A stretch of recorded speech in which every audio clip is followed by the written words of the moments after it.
Sam, you had the question about pivoting conversation from an investor to a broker and like what does it really sound like? So I was actually going to try to make a phone call during this time, but the guy who I was going to call isn't available because I was just texting with him. He said he would call later today. But anyways, essentially it goes like this, right? Call up the guy and you are acting in the role of a principal, okay, to begin. And then the question then becomes, how do you pivot from the principal lens, right, the shoes of being a principal, to then pivoting into a listing conversation. I want to then list their property for sale. And the question is, how does that process work? Well, here you go. So you're going to sit down with somebody and be like, hey, I'm going to say, Sam, you're the owner. Sam, we've run the numbers, and based on what we're looking at, we have two options, basically, okay? One, we can acquire, we can look to buy the property today at X price, like we've been talking about with you together. But based on at least your feedback, it doesn't seem exactly like that's in your ballpark. And you said you're looking for X price instead. Would you be totally against having my team market the property for sale and try to get you the best price possible? Is that something you're totally opposed to doing? And they're going to, ask questions. You can even,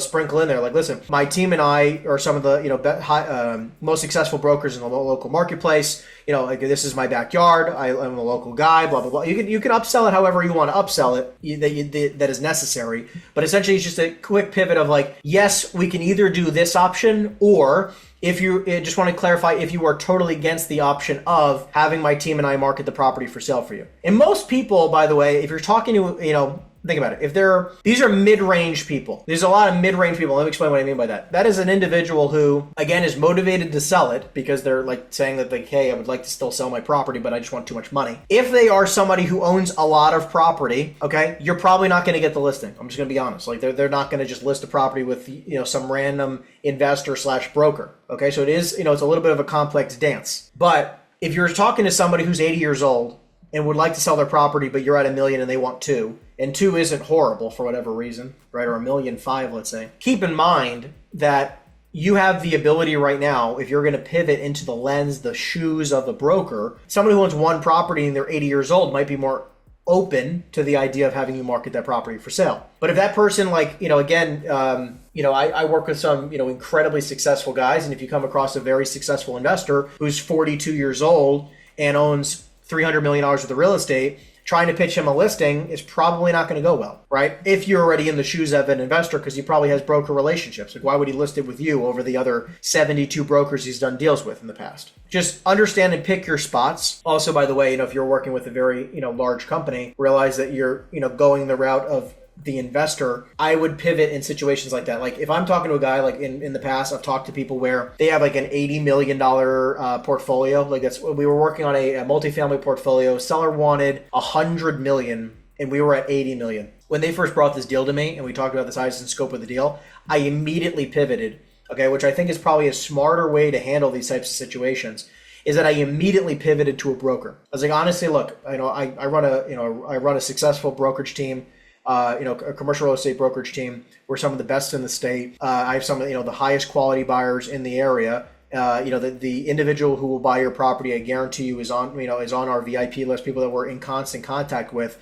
And if you're open to the idea, would you be totally against having me market the property for sale for you, and I can try to get you the best client possible for it, right? So I will pivot way ahead of time with those level people, where I was not like, yeah, I'm going to buy your $80 million or $100 million portfolio myself. Like, think about it. These rooms are so small at that level that like if they don't know, if they don't know you, they don't know you. You're just not part of that group. So I would never go into a $100 million transaction trying to explain to them that I'm the buyer unless I absolutely know for an absolute 100% certainty that the property's worth $300 million or $200 or $150 million. You know what I mean? Like unless there's a stupid spread, like for sure, I'm probably not going to claim that I'm the buyer. I think it's smarter up front to make that adjustment versus on the very tail end of it. I'm saying with successful people, by the way, like the very successful sellers, people who own a lot of property. Because when you're dealing with an older individual, keep in mind that like they don't know anybody.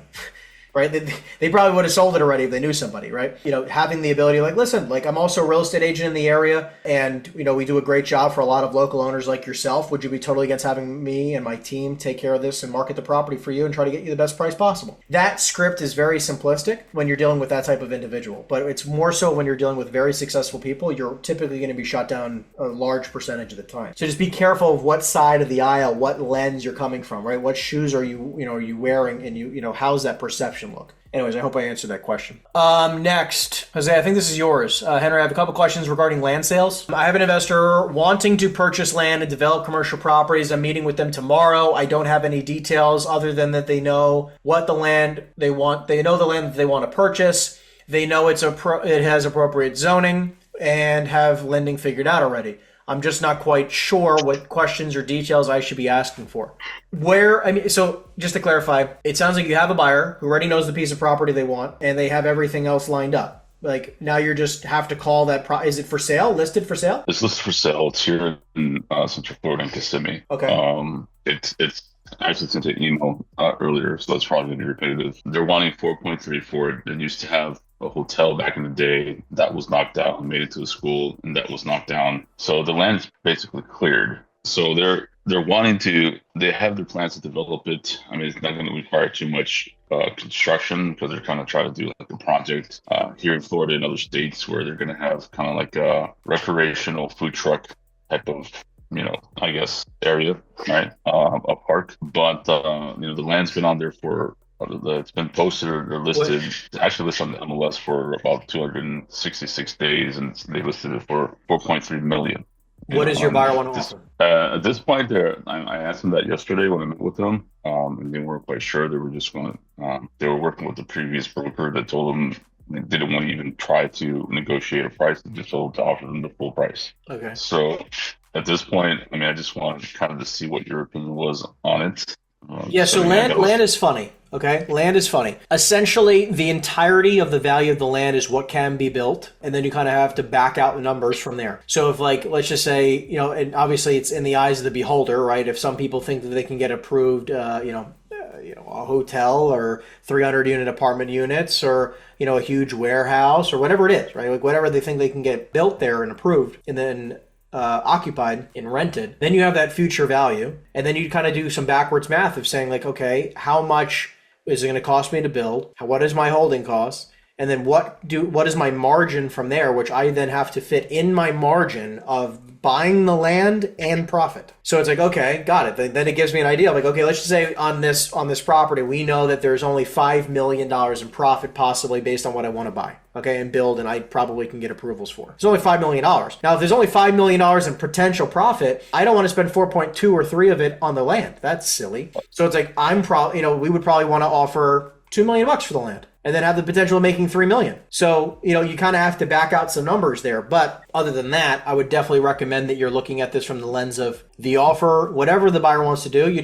can make it contingent upon approvals, right? It's almost all land is contingent upon approvals, right? Because if they can't get approvals to build what they want to build, then what the hell's the point anyways? So the land is worthless if they won't allow you to build what you want to build. Yeah, based on what they told me yesterday, it looks like they do have, the permits to build what it is they want to build and zone for what they want. But then look, you go through two lenses, right? The lens is like, okay, if it is absolutely this land is by right, right? Like, so, by right, you can build X, right? And if they have connections with the town and they already have all the things lined up and they think that they can get a really good deal from the seller, if they say, hey, we'll buy it 100% as is and close in 30 days, that might be fairly lucrative, right? But if the guy's non-negotiable and wants top premium dollar and it maybe is willing to do contingent upon approvals anyways, why would you want to acquire the asset without 100% certainty you can build, right? So I would prefer to say, like, hey, I don't want to buy this property and incur more cost until I have 100% not only certainty to build, but I have approvals where the day I close, I can put a shovel in the ground. Now, when it comes to,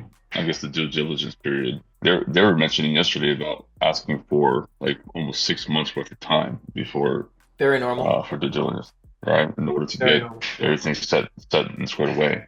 As far as, and it's funny you were talking about the environmental assessments this morning, right?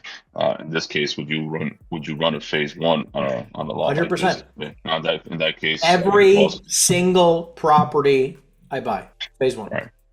Now, I was a little confused earlier. We were talking about where to pay for that. Would it be the seller in an instance like this? Would it be the buyer? No, the buyer would incur that cost. Right. Okay. By the way, 99% of the time it's from the buyer. The only time I'd ever try to get the seller to pay for it is if there's already a cleaners. Like if there's a cleaners and it's like or a gas station or something like that, where you're like, almost for sure there's fucking something up here, right? Mm-hmm. Like a salvage yard, a fucking, like, you know, like you just go there and you're like, okay, yeah, like clearly there's some type of contamination that somebody knows about. You pay for the phase one, I'll take care of the cost if I want to. So it's like, I'm not going to spend $3,000 for a phase one and then maybe 10 or 20 or $30,000 for a phase two to find out that it's going to cost 800 grand to renovate, you know, or to clean it all up. Like, I'm not going to, no one has that kind of money to just keep burning. So it's like, okay, seller, if you want to sell this, you need to pay for this and get a clear idea of what the cost will be, right? Like, and by the way, it is logged. A phase one is not reported to the state, but a phase two is reported to the state. Unless you have good connections, which, I mean, I don't know if my guys will go out of state, but I have some people where you can call up the environmental companies and be like, hey, listen to me. How much would it cost to get a preliminary, not super in-depth, something that gets reported to the state? Is there some way that obviously I'm not just telling you to call up a random professional company to do that, because some of them don't like the weird fine lines. But you can be like, listen, I'm talking to a guy who's 82 years old, wants to sell it, but he doesn't want it reported to the state if something crazy comes up. He just wants to know what it might cost. Anyways, there are some people who are more than willing to do that. Phase one and phase two, I believe, are the same for every state across the country. I'm pretty sure. By the way, phase one is basically just saying, hey, we've done our digging on reports in the past and other parcels in the area, right, that maybe have had these issues, and we believe it would be smart to do a phase two. That's basically all it'll ever say. It's like, we recommend you do a phase two based on our findings. Phase one is a cheap way to know if you need to go in, more in depth, because it's either we recommend you do a phase two or it's incredibly clean. There's nothing anywhere near this. We don't see any reason why you would do a phase two. That's the phase one is less intrusive than the phase two would be. correct. What would cause the need to have some sort of retention pond on a lot like this? Incredibly high water tables, where that pond is essentially to push all the water away from or keep all that water away from your property. Thank you. You got it.